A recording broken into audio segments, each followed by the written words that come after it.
정돈 의원님. 네, 안녕하세요. 정태근 의원님. 예, 안녕하세요. 예. 우리가 국민의당 바른정당 3부에서 얘기하다가 제가 그만하라 그랬어요. 왜냐하면 전문가들 얘기를 들어야 되니까. 자, 일단 남경필, 김세현, 원희룡의 행보는? 남경필 지사는 이제 한국당에 곧 입당할 테고 김세현도 이제 입당했나요? 원희룡 지사는 무소속으로 출마하고 이렇게 정리가 돼 있다 보니까 바른정당은 이제 안고가 거의 다 빠졌어요. 유승민 빼놓고는 이제 남는 나머지 사람들한테 미안한 얘기지만은 그러니까 바른정당이 이제 합당을 하더라도 오히려 바른정당이 이제 급해졌어요. 이제 별로 쪼그라들 대로 쪼그라들었기 때문에. 그럼 몇 명 남은 거예요, 이제? 아니 이제 지사들이기 때문에. 예, 아니 김세현 의원. 그럼 지금 10명 남게 되는 거죠. 네. 근데 이제 조금 전에 말씀하셨습니다만 소위 이제 남경필, 원희룡 또 김세현 의원이 갖고 있는 정치적 상징성이 있는 것인데 저는 사실은 이분들을 못 잡은 유승민 대표도 상당히 안타깝고 그 리더십에 문제가 있는 게 아닌가 생각 들고 사실은 이제 남경필 지사 같은 경우는 뭐 과거에 이제 새누리당에 있을 때 한나라당 새누리당에 있을 때부터 원조 소장파 뭐 이상득 55인 파동 때도 그렇고 또 홍준표 남아 때도 최고위원 사퇴를 하면서 본인이 이제 사퇴를 해가지고 낙마를 시켰고 또 이제 그 이후에도 이제 사실은 바른정당 가신 분 중에 가장 선도적으로 탈당하신 분이거든요. 예. 그래서 한때 이제 미래형 정당으로 브록체인 신당을 만들겠다는 말씀도 하셨고 무엇보다도 이제 바른정당 대선 후보로 출마를 했거든요. 그러다 경선에서 떨어진 경우여서 그거를 국민들이나 특히 경기도민들이 이 행보를 어떻게 생각할 것인가에 대해서 상당히 좀 우려스럽게 지켜보지 않을 수가 없어요. 그러니까 이제 가까운 사람 입장에서 안타까운 일이에요. 그러니까 이제 경기도지사가 별로 희망이 없더라도 이제 나이도 있으니까 그 스탠스를 그냥 일관되게 유지하는 것이 나중에 이제 큰 정치할 때 이제 필요한 건데 그런 면에서는 아쉽지만 또 본인이 뭐 많은 생각을 했겠죠. 일단 지방선거부터 생각하고 지방선거 후도 생각했을 것 같아요. 이제 하태경 의원 같은 경우는 이제 지방선거 끝나면 홍준표는 TV에서 볼 일이 없겠다 이제 이렇게 보통 얘기하잖아요. 그래서 그 넥스트도 아마 생각하는 것 같고 뭐 여러 가지 많은 생각이 있겠죠. 그런데 남경필 지사 입장에서는 바른정당 후보로 나서는 것보단 자유한국당 후보로 나서는 게 낫다 이렇게 정치적 판단을 한 걸까요? 정치적 판단뿐만 아니라 계산을 다 하죠. 여론조사도 해보고. 그러면 이제 결론이 뻔히 나오는 거죠. 이렇게 봤겠지요. 아무래도 예를 들면 통합당 후보로 나오면 자유한국당에서 무조건 남경필 후보를 낙마시키기 위해서 낙선시키기 위해 가지고 후보를 낼 것이다. 또 그러고 이제 홍준표 대표가 그런 얘기를 공언해 왔고. 그래서 오히려 자유한국당 후보가 되면 실제로 경기도지사 선거 정도 규모라는 거 봤을 때 웬만한 사람이 쉽게 나서기가 어렵거든요. 그러니까 통합당에서 제대로 된 후보를 구하기 어려울 것이다. 이런 정치적 계산을 했을 거고. 그리고 이제 지금 자유한국당이 지금 계속 후보를 못 구하고 있잖아요. 그러니까 처음에는 뭐 샘문 얘기하다가 지금은 이제 뭐 홍정욱 전 의원도 안 온다지 장제국 동수대 총장도 안 온다지 또 심지어 지금 현역 의원인 박완수 옛날에 창원시장 재선했던 박완수 의원도 경남도지사 출마 안 한다. 이러니까 이제 샘문이 아니라 이제 대문을 열어놓은 거죠. 그러니까 이제 그렇게 선택하는 것이 어떻든 선거의 득실로 판단해도 낫지 않겠느냐 이렇게 생각하는데 저는 수도권 분위기가 지금 자유한국당한테 우호적으로 갈 것인가에 대해서는 좀 회의적이에요. 그러니까 경기도라는 데가 지금 1,400만 인구잖아요. 유권자로 따지는 거의 이제 1,000만 육박할 텐데 경비 북부 쪽은 모르겠어요. 북부 쪽은 모르겠는데 이쪽 남부 쪽 특히 이제 도시를 중심으로 한 지역 젊은 세대들이 많이 사는 데 아니에요. 이런 부분들은 제가 보기에는 지금 이 자유한국당의 행보 최근에 또 여러 가지 이제 몇 가지 이제 막 엄청난 일들을 벌이잖아요. 예를 들면 뭐 초등학교 4학년짜리가 이제 통일에 대한 그림을 그렸더니만 거기 왜 인공기가 들어가냐고 막 난리를 치고 인공기가 그러잖아요. 태극기보다 더 위에 달려 있냐? 그런 거 보면 사실은 이거는 젊은 사람들뿐만 아니라 나이 든 사람도 좀 이해하기 어려운 왜 저런 것을 해서 예를 들면 태극기가 없었다 그러면 문제가 다르겠죠. 그러니까 그런 식의 문제 제기를 하는 정당을 지금 비트코인 논란이 있는 21세기에서 이게 얘기가 되겠냐고. 예. 남경필 지사가 세상을 어지럽히는 동탁을 토벌할 수 있다면 기꺼이 조조가 되는 길을 택하겠다. 정태근 의원님. 삼국지 안 읽은 사람들도 꽤 많이 모두가 다 삼국지를 읽었나요? 이것 때문에 사실은 뭐 어제 이제 남 지사는 동탁을 토벌할 수 있다면 기꺼이 조조가 되는 게 길을 택하겠다고 그러다가 거기니까 또 이재명 지사는 남 지사는 그 조조가 아니라 여포 비슷하다고도 얘기를 했어요. 그래서 오늘 아침에 이제 그 뭐 동탁이 굉장히 나쁜 사람이지는 않았지만 그 제가 다시 찾아봤어요. 찾아봤는데 사실은 요즘 젊은 분들이 이거를 제대로 알기가 쉽지 않을 텐데요. 그러니까 동탁이라는 인물이 예를 들면 우리 삼국 시대가 제대로 형성된 한 그 192년 3년도에 이제 사망했으니까 이제 그때 인물이거든요. 그러니까 중국으로 따지면 이제 중국의 이제 그 진나라 다음에 그 한나라 한 400년 동안 통일왕조를 이뤘던 말기. 그러니까 지금 중국 사람들이 한족이 90몇 %라고 그러잖아요. 예. 그게 이제 한나라에서 기원을 둬가지고 한족이라는 거거든요. 그러니까 이때 이제 이 그 역사책에도 뭐라고 써 있냐면은요. 삼국지에 보면은 거칠고 포악하며 사악한 데다가 잔인하다. 역사를 기록한 일에 이와 같은 자가 없었다. 라고 삼국지에 기록이 되어 있는 사람이에요. 이제 그러니까 그거보다도 이제 여기서 동탁은 노무현 저는 자꾸 맨날 헷갈려요. 문재인 정권을 얘기하는 거고 문재인 정권을 토벌하기 위해서 자기가 조조가 되는 길을 택하겠다 이렇게 얘기한 건데. 그러니까 그럴까요? 그러면 전혀 비유가 잘못된 비유죠, 사실은. 그거 말고 딴 뜻은 아니고. 그러니까 이제 이게 이제 동탁은 누구예요? 그러니까 문재인 정권을 말하는 거죠. 그래서 저는 왜 이런 비유를 썼는지, 그러니까 동탁이 중국사에서 그렇게 나쁜 사람의 상징이 되는 이유가 그 한나라 시절에 첫 번째로 왕위 찬탈을 한 사람이 왕망이라는 사람이고 사실상 두 번째로 왕위 찬탈한 사람이 동탁이에요. 그리고 동탁이라는 인물이 어떤 사람이냐면은요. 사리사욕 때문에 모든 사람들 자기 주변에 있는 사람으로 자리를 다 채우고 심지어는 강보에 쌓인 아들 손자까지도 제후로 임명하고 소나라에 임명하고. 그럼 지금 정태근 의원 뉘앙스로는 동탁이 홍준표를 얘기하는 것 같네요. 아니 그러니까 저는 누구를 얘기하는 건지 모르겠는데. 아니 이재명 시장을 지칭했다라고 하는 또 그것도 SNS에 돌아요. 그건 아닌가. 저는 그래서 남지사께서 지금 비유를 잘못 썼던 것 같다. 그러니까 아니. 뒤에 조조를 쓴 거는 맞아요. 조조는 왜냐하면 동탁이 이제 사실상 집권한 다음에 조조를 소위 지금으로 따지면 수방사령관에 임명을 하려고 그래요. 그러니까 조조가 나 못한다 해가지고 도망가가지고 반동탁 연합군에 참여를 하거든요. 그래서 왕위를 복귀시키겠다. 그래서 조조 그러니까 지금 길과는 다른 길을 가겠다라고 한 거는 맞는데 앞에 동탁이 나온 거는 제가 좀 뜬금없는 얘기고. 비유를 잘못 쓴 건 아니죠. 우리가 얘기거리가 되는 것 자체가 비유를 잘 쓴 거예요. 일단 정치인들은 논란을 만들어내는 것이 맞든 틀리든. 그럼요. 그게 중요한 거지. 근데 거기에 이제 이재명 시장이 살짝 얹힌 거죠. 싸우는데 나도 한번 좀 해갖고 양강으로 이렇게 만들어 놓는 게 이재명 시장 입장에서 좋거든요. 뭐 전해철이나 뭐 안면서 이렇게 못 치고 올라오게끔 딱 구도를 잡아놓으면. 근데 좀 얄미워요. 남 얘기한 거에 딱 얹혀가지고. 근데 그것도 이제 뭐 심한 경우인데요. 사실은 그 여포라는 인물은 어떤 사람이냐면 계속 예를 들면 처음에 정원이라는 사람이 이 사람을 썼는데 나중에 정원과 이제 동탁이 이제 대립을 하니까 정원을 죽여버려요.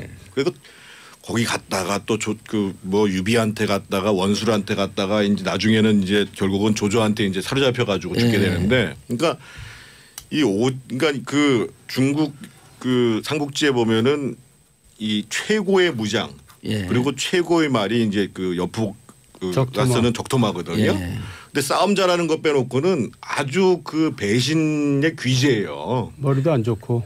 근데 거기다 대고 또 이재명 시장이 남지사를 여포 같다 또 이렇게 얘기하는 것도 제가 보기에는 경쟁자로서 좀 지나친 얘기고요. 그러니까 저는 요즘 정치인들이 사자성어 막 많이 쓰고 그러는데요. 사자성어도 많이 써요. 대중들이 이해할 만한 사자성어. 그러니까 저는 그 어려운 사자성어는 적어도 사서삼경을 벗어나면 안 된다라는 것이 제 기본적인 생각이에요. 그리고 이런 뭐 삼국지의 비유를 들 때에도 좀 어느 정도 적절한 비유들을 들어야죠. 아주 상대방을 그냥 나쁜 사람의 아주 원흉. 제가 보기에는 동탁 정도는 어느 정도 수준이냐면은 옛날에 박정희 대통령 있을 때 차지철 비서실장이죠. 그렇지. 차지철 비서실장이 그렇게 포악하게 했잖아요. 그리고 결국은 김재규 중정부장한테 암살 같이 시해당하잖아요. 예. 한국 정치사에서 동탁이면 거의 뭐 차지철 수준이지 그 외에 동탁 같은 정치인 또 있나요? 너무 그렇게 확대 해석하지 마시고 자, 별 생각 없이 얘기한 건데. 별 생각 없이 얘기했어요. 남경필 지사는 자유한국당에 오늘 입당한다 그래요? 예. 그리고 탈당한 김세현 의원은 이미 복당이 끝났고 김세현 의원은 지역이 부산인가요? 부산 금정이죠. 예. 금정인데 제가 참 이 김세현 의원도 안타까운 게 김세현 의원이 이제 대선 끝나고도요. 그 사무총장을 하시면서 바른정당에 바른정당의 사무총장을 하셨죠. 그러면서 이제 그 홍준표 대표가 막 공격을 하니까 이 자유한국당은 건축물로 따지면 재난 등급에 따지는 2등급에 해당하기 때문에 이거는 도저히 쓸 수가 없어서 자유한국당은 곧 해체해야 된다. 해체를 요구한다. 이렇게 얘기를 했어요. 근데 지금 이제 그 복당을 하면서 다시 탈당을 복당을 하면서 평생 같이 한 동지들의 뜻을 저버리기 어렵다. 그럼 평생 같이 한 동지들을 다 재난 등급 2등급 건물에 가가지고 건물 무너지면 같이 죽을 거냔 말이에요. 그래서 제가 이제 남지사나 그 얘기한 거 잊어먹지 않았을까요? 김세현. 근데 사실 정태근 의원이나 저는 이런 분들을 좀 배워야 돼요. 우리는 그냥 한 번 한 말 지키려고 그냥 뭐 별 볼 일 없이 맨날 외롭게 밥 먹을 사람도 없이 이렇게 지내고 이런 것보다는 밥 둘이서 같이 먹으면 되잖아요.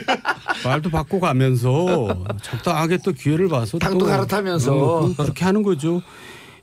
우리가 지금 어리석은 거죠. 근데 저는 제가 남지사나 김세현 의원을 참 좋아하니까 이 얘기를 드리는 건데 사실은 조금 더 이 통합정당의 모습들을 보면서 사실은 이제 정치라는 게 명분이잖아요. 물론 이제 시기도 중요하죠. 시기도 중요한데 적어도 제가 보기에는 앞으로 보수에서 지도자가 될 만한 매단되는 분들인데 좀 더 명분들을 쌓아나가는 과정들을 했으면 좋지 않았을까 하는 아쉬움이 있고. 아니 남경필 지사, 김세현 의원 다 평이 좋았던 정치인들 아니에요? 그 정도면 훌륭한 제목들이었죠. 그런데 이제 기스가 난 거죠. 쉽게 말해서. 그러니까 오히려 원희룡 지사처럼 그럼 나 무소속이라도 고민을 해보겠다라고 시간을 갖는다든지 그러고 지금 이제 이미 통합이 된 것도 아니잖아요. 그래서 조금 안타까움이 있어요. 김용태 의원은 어떻게 됐어요? 탈당했나요? 거기는 이미 탈당해서 혁신위원장하고 있죠. 자유한국당의 혁신위원장입니다. 2기 혁신위원장. 유석춘 위원장이 1기를 했는데 유석춘 위원장하고 무슨 혁신하고는 잘 안 맞잖아요. 그래서 이제 김용태 의원은 사실은 그 전에도 여러 번 이제 뭐 비상대책위원장까지 막 얘기를 그랬었잖아요. 그래서 이제 상황이 어려워지니까 김용태 의원이 혁신위원장이 됐고 그래서 어저께 2기 혁신위원을 발족했다고 보도가 나왔더라고요. 혁신위원을 선정하는데 굉장히 어려움을 겪었다 그러더라고요. 다들 안 한다는 거고. 정진석 의원 거기 들어가 있나요? 안 들어가 있나요? 안 들어가 있죠. 안 들어가 있죠. 그래서 이렇게 면면을 보면 정말 아무도 모르는 사람들이 그 대부분이고 사실 지금 혁신위원을 구하기 어려울 정도의 상황까지 와 있는 거죠. 그리고 이제 김용태 의원 같은 경우도 선도 탈당하면서 옛날에 굉장히 개혁적인 이미지였는데 복당하면서 많이 이제 그거를 희석이 됐죠. 그래서 기자들이 김용태 의원을 되게 좋아하거든요. 근데 김용태 의원에 대한 기대가 이제 많이 바뀌니까 실망들을 많이 한 것 같아요. 그래서 이 와중에 좋은 정치인들이 많이 이렇게 이제 상처가 나는 게 안타까워요. 아니, 원희룡 지사도 제주지사도 곧 탈당을 하겠죠. 한다 그랬나요? 아직 탈당은 안 했고 통합된 이후에 자기는 그 정당보다는 무소속 정당, 무소속 출마를 고려하고 있다. 뭐 이런 지금 이 측근들의 입장이고 아마 그 정돈 선배님이 지난주에 직접 만났을 겁니다. 뭐라 그러세요? 그러니까 자유한국당은 그것도 없어질 정당 같고 바른정당은 제주에서 무게가 1mg도 안 되는 것 같다. 그러니까 원희룡 지사 얘기. 네, 그러니까 이제 결국 무소속으로 가겠다는 얘기인데 또 계산해봤겠죠. 그러니까 무소속이 그래도 제일 나은 계산이 나왔겠죠. 제주도는 또 뭐 괜당이 세니까요. 네. 아 괜당이면 무슨 말인지 잘 모르시죠? 몰라요. 관계. 제주도에서 이게 그 사람들과의 관계라는 것이 가장 중요시 된다고 해가지고 이제 괜당이 중요하다는 거거든요. 괜당이 이제 나랑 같은 당, 같이 가까운 당, 뭐 이런 뜻이라고 얘기합니다. 이제 또 현직 프리미엄이라는 게 있는 거고. 알겠습니다. 근데 이 대목에서 제가 사실은 꼭 짚어야 될 게요. 사실은 유승민 대표의 리더십, 또 안철수 대표의 리더십, 이 문제를 지적을 안 할 수가 없어요. 예를 들면 제가 유승민 대표라고 한다면 아마 이제 이 통합 진행되는 과정에서 남지사 또 김세현 의원, 원희룡 지사 또 이제 뭐 이학재 의원은 당연히 잔류하겠다고 그러는데 맨날 몇 밤이라도 같이 앉아가지고 얘기를 해야죠. 설득을 하고 사실은 그 당에 있어서의 나 주도권도 다 넘겨줄 생각이 있다. 이런 마음을 가지고 이번에 사실은 국민의당에서 떨어져 나가는 사람들보다 제가 봐요 이 사람들이 더 중요하거든요.